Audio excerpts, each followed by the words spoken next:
যারা আন্দোলনে ডাক দিয়ে যাচ্ছে তাদের উদ্দেশ্য দেশকে ধ্বংস করা।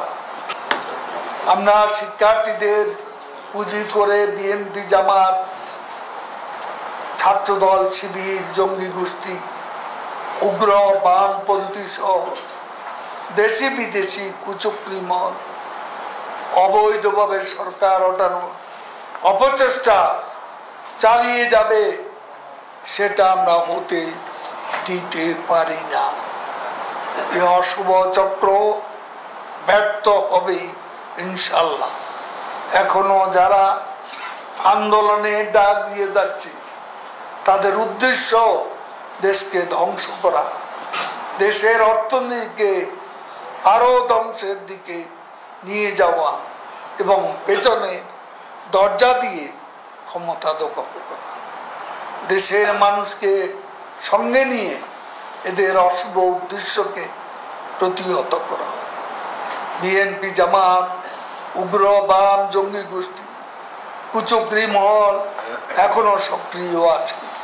দেশি বিদেশি কুচক্রী মহল তাদের প্রশিক্ষিত ক্যাডাররা চোরাগুপ্তা হামলা চালাতে নিজেদের প্রস্তুত করছে বলে আমাদের কাছে খবর আছে।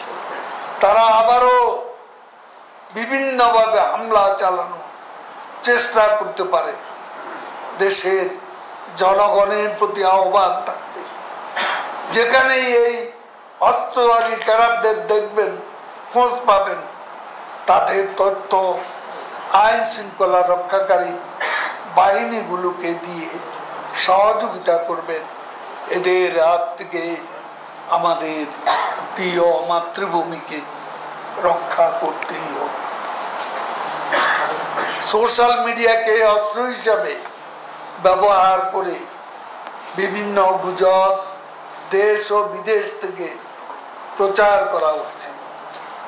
এসব গুজবের জবাব দিতে আমাদের দল ও সহযোগী সংগঠনের নেতা কর্মীদের প্রতি নির্দেশ থাকবে সহিংসতাকারীদের ধ্বংসযজ্ঞ জাতির সামনে উপস্থাপন করে সত্য প্রকাশ করতে। আমরা সাধারণ শিক্ষার্থীদের মানসিকতাকে ধারণ করি। তাদের আমাদের বিরুদ্ধে দাঁড় করানোর অপচেষ্টা কোনোভাবেই সফল হবে না। আমরা শিক্ষার্থীদের পাশে আছি। অভিভাবকদের প্রতি আহ্বান থাকবে, কেউ যেন আপনাদের সন্তানকে ভুল পথে ধাবিত করতে না পারে সে বিষয়ে সতর্ক